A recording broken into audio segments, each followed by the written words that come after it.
Good morning, everyone, and thanks for joining us today. It's great to see so many Spark team members dialing in for the conversation. I can see about 60 of you so far, so thanks for that.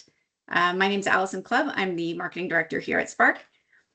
Many of you have probably seen some recent posts that our CEO, Steve Sousa, will be taking part in True Patriot Love's Mount Waddington expedition at the end of June, just next week actually, in support of Canadian veterans. I'll admit, when I first heard about this, I did not fully grasp the scale of what Steve had signed up for. This is a 12-day trek, which will take him and the group to British Columbia's highest peak at over 13,000 feet. It's one of North America's most demanding mountain experiences. All of the funds that are being raised will go toward direct support of Canadian veterans. His group has already raised, they're 75% of the way there to their goal of $800,000, which is pretty incredible. So as Steve prepares, we thought we would take this opportunity to learn a little bit more about the cause, as well as the awesome work that is being done by True Patriot Love.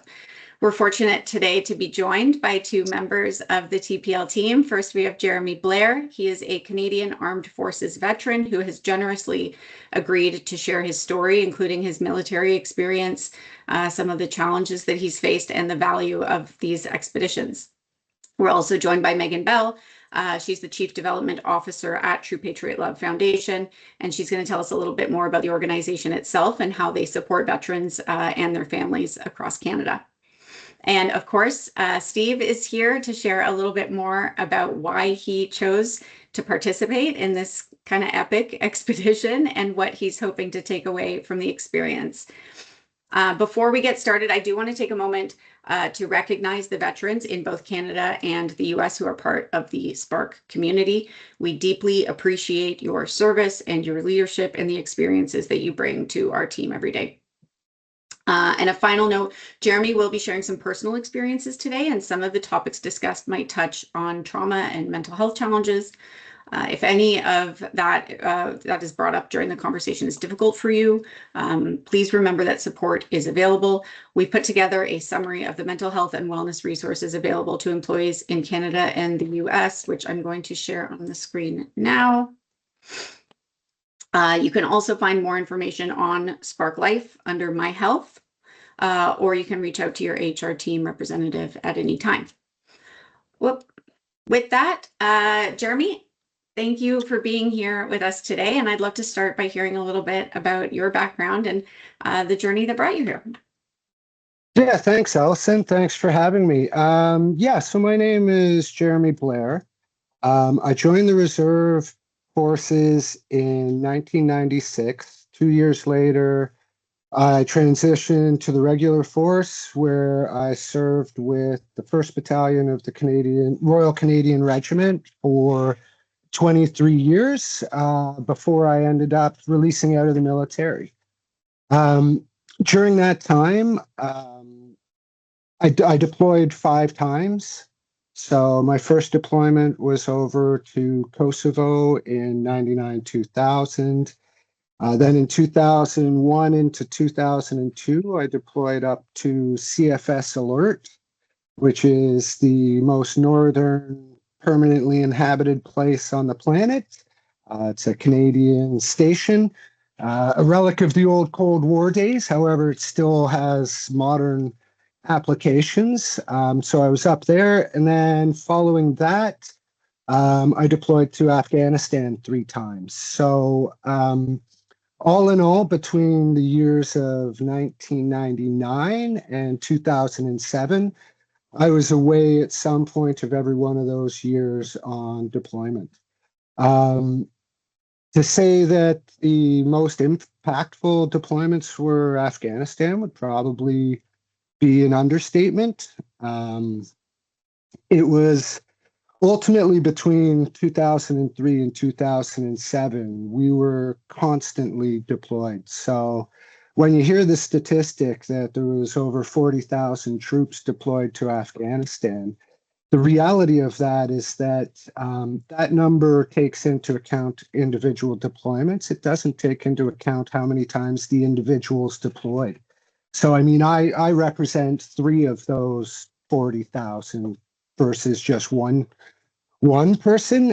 And several of my friends have been there 5 times. So, when you think about that, the reality is it's a 6-month tour where you're over in Afghanistan, but you also have 6 months of workup training prior to your deployment.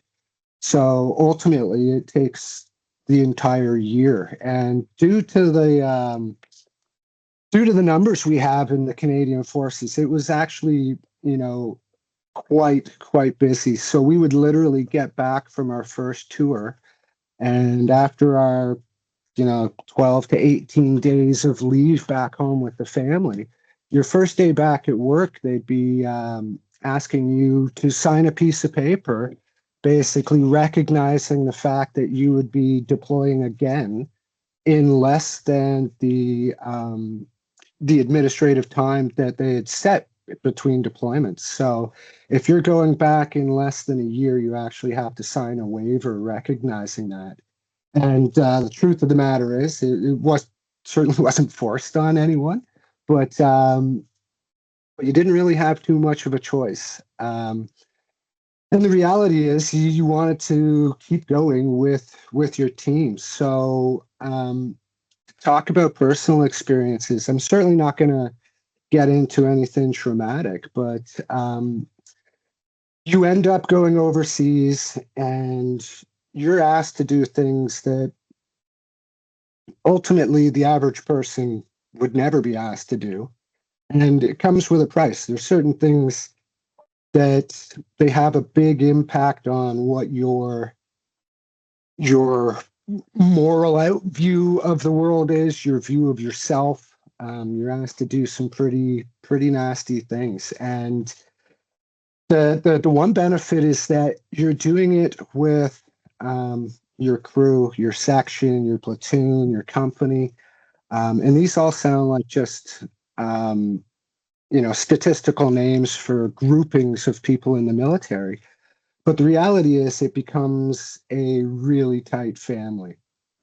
These are your brothers and sisters, the CO, the commanding officer of the unit. He becomes like the mother of your family. The regimental sergeant major is like the father. And these are people you create incredibly tight bonds with. The truth of the matter is, no sane person would go forward, going downrange on a two-way range, as we like to call it. If someone's shooting at you, it's very counterintuitive to go forward. But the reality is, you go forward, and it's usually the main reason, despite all the patriotism and various reasons you might have joined the military, in that very moment, the reason you're going forward is because your brother or sister beside you is relying on you to go forward. So you're doing it for no reason other than to protect your family. And it gets reciprocated. But where it gets complicated is that, the military is not just a job, it's a lifestyle. It is a completely different world than what the civilian world back home is used to. And eventually you lose touch with that civilian world back home. After spending a number of years in Afghanistan, let me tell you, coming back home, Canada looked different. Um, and it wasn't so much that you're picking up faults in the country you've come from. What you tend to notice is that there's a big disconnect between community and the soldiers. We tend to go overseas and do these things so that bad things don't come back to our homeland, which is the primary purpose. But in doing so, the public doesn't necessarily get an accurate view of what the soldiers have gone through. And so when they come home, they definitely feel alienated. They don't feel like they belong in the civilian world. And that's why people end up staying in the military long after they by all other means should have got out. And so, after my third tour, um, I got posted away from battalion for 4 years to the Advanced Mountain Warfare Center. where I was the subject matter expert for mountaineering, skiing, avalanche, which was a fabulous job. I got to, do avalanche and ski training in Europe during the winter and climbing mountains out west, teaching courses during the summer. But again, even those good goes, as we called them, they come with a price. You're still away from home. And I started, I guess, experiencing the effects of my tours in very subtle ways. Operationally, job performance wise, I was still thriving. I was still at the top of my game, getting promoted. But you start to emotionally numb yourself to the outside world that doesn't understand you. So, you don't laugh and joke and play around with your kids, but if your child's in danger, well, watch me react then. I'm pretty much a statue, staring off into the void most times, but if there's a dangerous situation that comes up, you go into 140%, which also is not a normal reaction back in the civilian world. Um, and so, we had done a lot of talk in the military about PTSD and operational stress injuries. But the truth of the matter is that the military training is very good at teaching you to put yourself third or fourth in the list of priorities. Um, we always say mission, troops, self. That's kind of the way a leader in the military has to operate. The mission comes first, your troops come next. And if there's any time left over, then you can focus on yourself. And rarely do we get to that point. But it's a necessity in the job we do. The downside comes when the mission is done and you're still feeling the effects of it, but that process of mission, troop, self still lies with you. So the idea of recognizing that there may be something going on or even looking for help is very foreign. So I had not sought any help. I honestly didn't think I needed any. And according to my performance in the military, I was still doing perfectly fine. So they didn't think I needed any either. It's when your personal life starts to fall apart that those things kind of come into view. So I was lucky enough to have a friend of mine send me a link one day to a page where it spoke about the True Patriot Love Foundation and how they were doing a fundraising expedition to Antarctica to climb Mount Vincent, the highest mountain in Antarctica. It's one of the 7 summits. And my friend sent me the link suggesting that I apply. And, truthfully, I thought, well, free trip to Antarctica, that is going to be awesome. I would not be able to do that on my own. So for sure, I'll apply.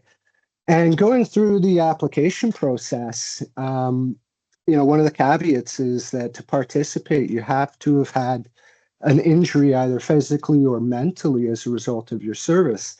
And that was kind of the second time this idea that maybe I need to check my mental health came up. But I was pretty quick to shut that down. I had plenty of physical injuries, several surgeries and stuff after tours, and I thought, those physical injuries are more than enough to qualify me. So I left it at that. And then during the workup process, it started with our initial team meeting. And in this meeting, there was a lot of talk from the civilian corporate leaders that were going on the trip or had been on previous trips about how this trip could be life-changing. You're going to meet people who are going to be your best friends for life, and people are going to hug each other and all that sort of bonding stuff. And, I didn't want any of that. I had enough friends. I didn't think the civilian world understood me. But I did still want the free trip to Antarctica. So I played along as the gray man. And when it came to training camp, I even managed, I was out west teaching on a course. So while the rest of the team was starting their bonding and hugging each other right from the departure in Toronto, flying out to Calgary, taking a bus out to the Columbia ice fields. I was, in my mind, I was lucky enough to be teaching on a course, and I literally just came out of the woods with my backpack. The bus stopped. I threw my bag under, got on the bus, sat in the empty seat, didn't talk to anyone, made it through the weekend without anybody hugging me or trying to be my best friend. I just kept rather quiet. And then I got dropped back off to go back into the woods. So to me, in my mind, this was working out perfect. And I later found out that the other soldiers, when they returned back to their final dinner before flying home, they had all been, asked to kind of share their experience. And when I heard that, I personally got rather nervous, almost threw up in my mouth. I didn't like the idea of being put on the spot, didn't like the idea of talking in front of people, but I was again thankful that I managed to skip out on it. However, when we got down to Antarctica and we started climbing the mountain, it was only 2 days into the trip that I started to realize that perhaps I was missing out on what the actual benefit, what the actual treasure that you could get out of this trip was. And when I say that, what I noticed was, in the military, we have a term we use often called bonding through shared hardship. And it's usually something you say when there's a crappy job to be done that has to be done anyways. So you frame it that way. But I was actually seeing that occur on this trip. As the teams were going up, I was seeing the civilian and the military members coming together in a way that I didn't think happened outside of the military. There was some tight bonds forming. My thought was that these people were here because they wanted to do something good, but didn't necessarily get the fact that they just cared as individuals. So I see this happening, I start to open up a bit. And then when we got back down from the mountain, there was another opportunity presented for people to stand up in front of the group and maybe express what they'd experienced on the trip, what it might have meant to them. And it was at that point that, I felt I owed something to the other soldiers who had to, bare their soul, so to speak. I thought that at the minimum, I should be paying the same price that they did. So, and then on top of that, there was the fact that I'd come to know these civilian business leaders as individuals, as caring people, and seeing this little community forming. So I got up, and for the first time in my life, I basically told the group everything that I'd been through since day one joining the military. And, in retrospect, I realized that perhaps there was maybe a little too much detail, more detail than was necessary to get my point across. But at the end of that, my first thought was I wanted to, run away from the group, get outside and, kind of decompress a bit. And Antarctica is a great place for that. You step outside of a tent and there's nothing but silence. And as I was standing out there, the team doctor came out, Marcus Specimen, he was a military doctor. And he came out and just stood beside me. And after a couple minutes of silence, I had the courage to ask Marcus a question that had been in my mind for several years at this point. Forgive my language here, but the question was pretty blunt. It was, so am I fucked up or what, Marcus? And Marcus, he's an officer and they don't give you direct answers in the military. But the answer he did give me changed my life. He basically looked at me and said, Jeremy, the question is, how do we turn PTSD into post-traumatic growth? And that immediately gave me, two things. One, if someone of Marcus's rank and position mentions your name and PTSD in the same sentence, there's a good chance you might have it. But the second thing it gave me was the fact that could be changed into something else. PTSD wasn't a terminal diagnosis. There was a possibility to change that experience into something beneficial, something labeled as growth. And that ultimately sent me down the road of going in to get checked out for the mental health aspect, getting treatment, getting therapy, um, and truly brought me back to being home. Um, the realization that the community, that the tight bonds that we had in the military exist back home as well, um, was a big support network for me. And so moving forward, I had always thought that I would like to pay back what I received from True Patriot Love. I was really just looking for a free trip to Antarctica, but I ended up getting something so much more. So that my retirement plan getting out of the military was to start a guiding company. And having done that, I thought, what better way than to lead these trips for TPL as a means of not only giving back to an amazing organization that, I feel did so much for me, but it gave me an opportunity to kind of share that with other veterans. The idea that I could, again, mission troops and self. At this point, the self was pretty good, so I thought, it's time to focus on giving that experience back to other soldiers. And so ultimately, that was the biggest benefit that I got out of these trips, was just that recognition of community. I mean, I think we've in our big wide world, everything is super connected, but I think we've lost in some measure the tight groups that we used to have. Community matters, and I think both from a business perspective and even just from a social aspect, fostering community is probably one of the most beneficial things that can be done. As I said in the beginning, the reason soldiers go forward into battle is not really about patriotism in the mission. It's about protecting the community that they exist in.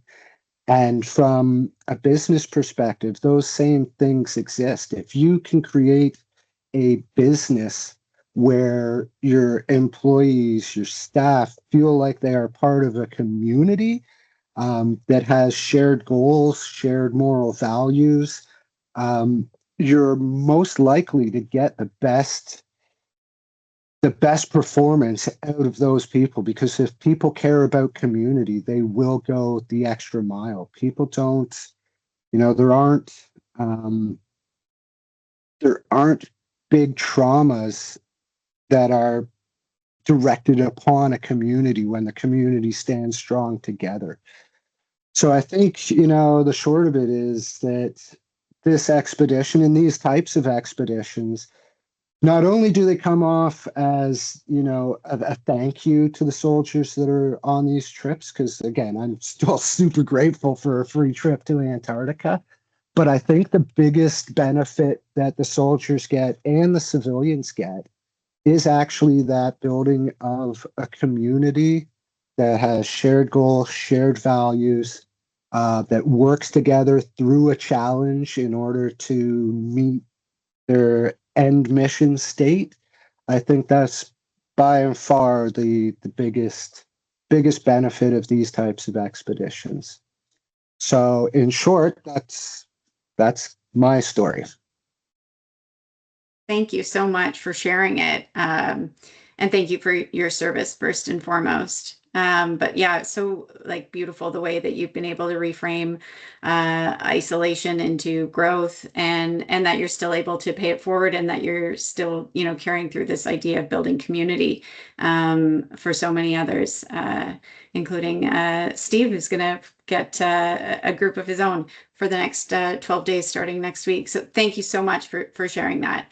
Meighan, perhaps you can build a little bit on that and just share a little bit more about TPL's mission and how these programs help support veterans like Jeremy and their families. Yeah, absolutely. Thank you so much. So, True Patriot Love is Canada's national foundation for the military community.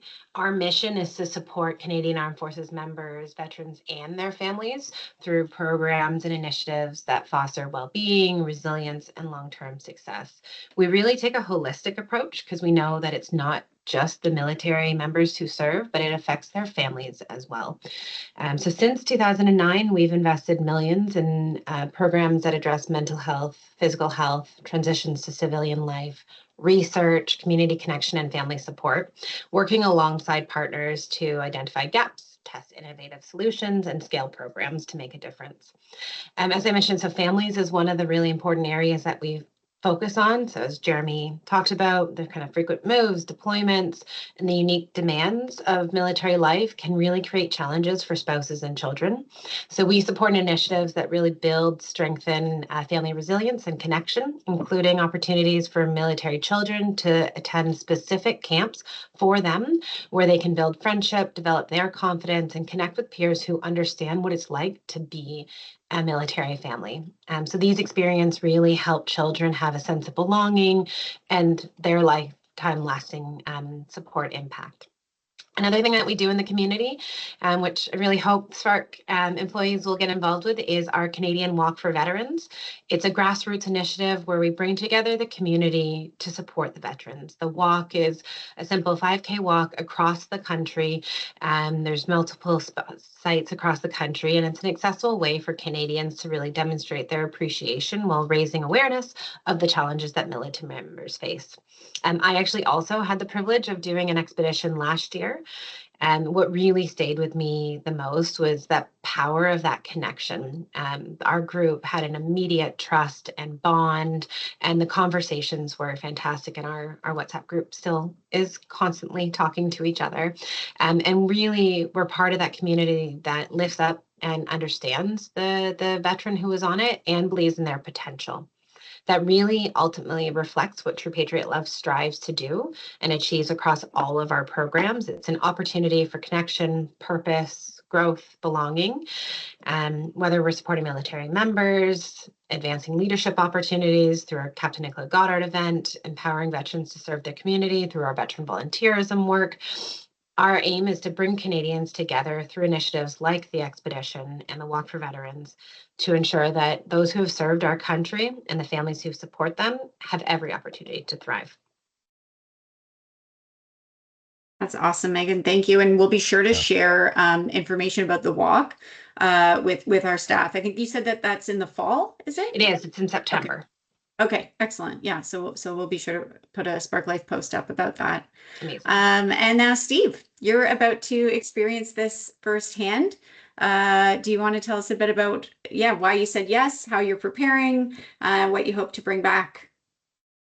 Yeah, and thanks, Jeremy and Meighan, for obviously sharing the insights. For me, this obviously has a lot of important value in terms of why I'm doing this. When I first heard about the Mount Waddington climb, it's interesting. Folks would think, "Wow, that's pretty exciting. You're going to be climbing a mountain."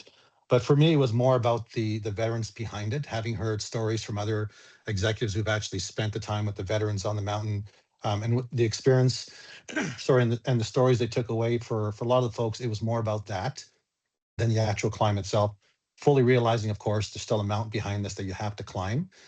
But I've always had a deep respect for the men and women who've served, their experiences, their sacrifices, the weight they've carried. Most of us will never truly fully understand and appreciate what they've gone through. I know Jeremy shared at a very high level, but I've heard some of the stories of what our service people have actually endured and obviously experienced firsthand in some of these environments. So this is really a rare chance for me to spend some real time with the veterans, to hear their stories directly, and to learn from people who have, I believe, demonstrated resilience in its purest form. We talk about resilience and leadership in business, but for veterans, those aren't concepts. They're lived realities, and I want to understand those a lot more in depth and a lot more deeply as well. So, on a personal level, I've always believed growth comes from stepping to things that stretch you. That's just the character of myself. That's who I am. And this expedition is unfamiliar and demanding, and that's exactly what I want. That's really the main reason why I want to do it, was to put myself out there, not on the climb, but to spend time with folks, I really have never had a chance to appreciate their contributions, what they've done for our country, and to be in those difficult conversations and really learn from those firsthand. So the real draw for me was being alongside the people on the climb, the veterans, and obviously peers in general. And I also want to say I can't thank an organization like Spark for supporting initiative like True Patriot Love.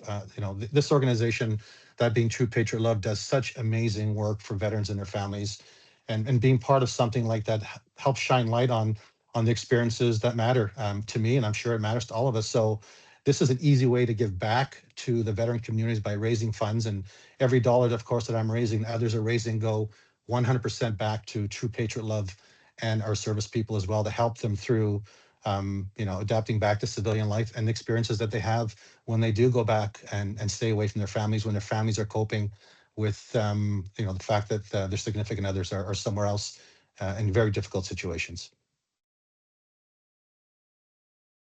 Thanks, Steve. So that's why I'm doing it. Yeah, I'm both excited and nervous for you, but I'm excited to hear about it, and we'll be cheering you on for sure. And we'll share some pictures and all of that once you're back.